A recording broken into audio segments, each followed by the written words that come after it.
Mirë erdhët në rubrikën Bota në 5 minuta. Në kohën kur presidenti i Shteteve të Bashkuara të Amerikës njoftoi se vendi i tij është gati të nisë testimet bërthamore, i minjërshëm ka qenë dhe reagimi nga Rusia zyrtare. Historia me sa duket po përsëritet në mënyrë të rrezikshme, duke të kujtuar dhe atmosferën e epokës e luftës së ftohtë, kur superfuqitë kërcënuan se të shfarosnin botën nëpërmes fuqisë së Armagedonit bërthamor. Në stilin e tij karakteristik, Donald Trump paralajmëroi se vendi i tij ka fuqinë e duhur bërthamore për të shkatruar tokën 150 herë.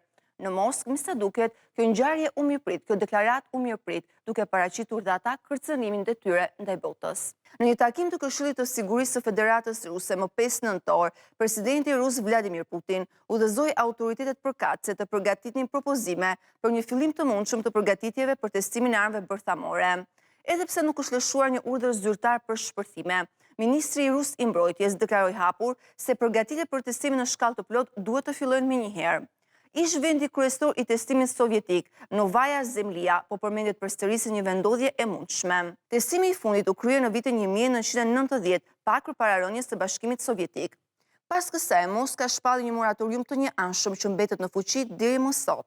Edhe pse Putin ka theksuar se Rusia i përmbajt dispozitave të traktatit gjithëpërfshirës të ndalimit të testeve bërthamore të vitit 1996, fakti mbetet se Rusia nuk e ratifikoi kurrë atë, si kundër Shtetet e Bashkuara dhe fuqitë e tjera bërthamore. Pas humbjes së mbledhjet kryesor të testimit sovjetik në Kazakistan, pikërisht Novaja Zemlja mbeti opsioni i vetëm. Megjithatë, kushtet ekstreme të Arktikut e bëjnë atë një nga terrenet më të vështira për eksperimente të tilla bërthamore. Sipas medias amerikane The War Zone, Rusis do t'i duheshin rreth 6 muaj, sigurisht më pak se një vit, për të kryer një provë simbolike bërthamore, një provë kryesisht me rëndësi politike dhe jo shkencore.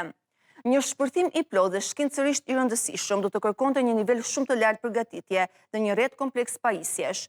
Megjithatë, për një shfaqje politike force, 6 muaj do t'i mjaftonin Moskës. Në këtë rast, Novaja Zemlja do të ringjallë përsëri si epiqendra e një gare të re armatimesh bërthamore. Një situatë e ngjashme mund të vijë të re midis fuqive të tjera bërthamore. Kina për vite me radhë ka zgjeruar në heshtje infrastrukturën në vendin e saj të vjetër të testimit, Lop-Nur, i vendosur në veriperëndim të vendit. Sipas një raportimi të New York Times të vitit 2023, imazhet satelitore tregojnë edhe për përgatitje të mundshme bërthamore nga Pekini, edhe pse ky i fundit i refuzon testimet. Në Shtetet e Bashkuara të Amerikës, deklaratat për testimet bërthamore me sa duket janë shumë kontradiktore. Nëse në njërën anë, presidenti i Shteteve të Bashkuara të Amerikës Donald Trump urdhëroi Pentagonin që t'i bënte gati testimet bërthamore, një gjë të tillë kundërshtohet nga shumë zyrtarë të lartë. Do të testojmë armë bërthamore siç bëjnë vendet e tjera. Rusia po teston, edhe Kina po teston, por ata nuk flasin për këtë.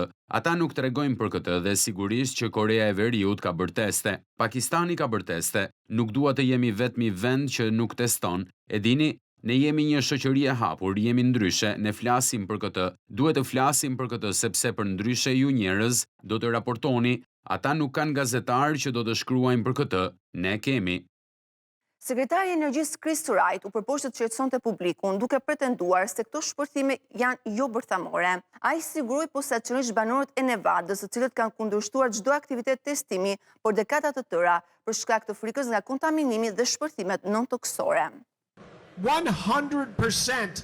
Unë mendoj se testet për të cilat po flasim tani janë sisteme testimi. Këto nuk janë shpërthime bërthamore. Këto janë ato që ne i quajmë shpërthime jo kritike. Me shkencën dhe fuqinë tonë llogaritëse ne mund të simulojmë me saktësi tepër të madhe se çfarë do të ndodhë në një shpërthim bërthamor. Tani ne simulojmë se cilat ishin kushtet që e shkaktuan këtë, dhe ndërsa ndryshojmë modelet e bombave, çfarë do të shkaktojnë ato?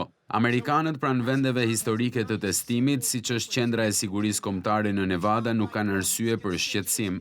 Por nëse të gjitha këto njoftime, qoftë nga Shtetet e Bashkuara të Amerikës, qoftë nga Kina, apo qoftë nga Rusia bëhen realitet, atëherë bota do të duhet të përballet me një realitet të ri bërthamor, në një fazë të re ku të treja këto superfuqi do të ripërcaktojnë kufijt e rinj të botës. Ju falenderoj për vëmendjen. Së bashku do të shihemi sërish Bota në 5 minuta në Euronews Albania.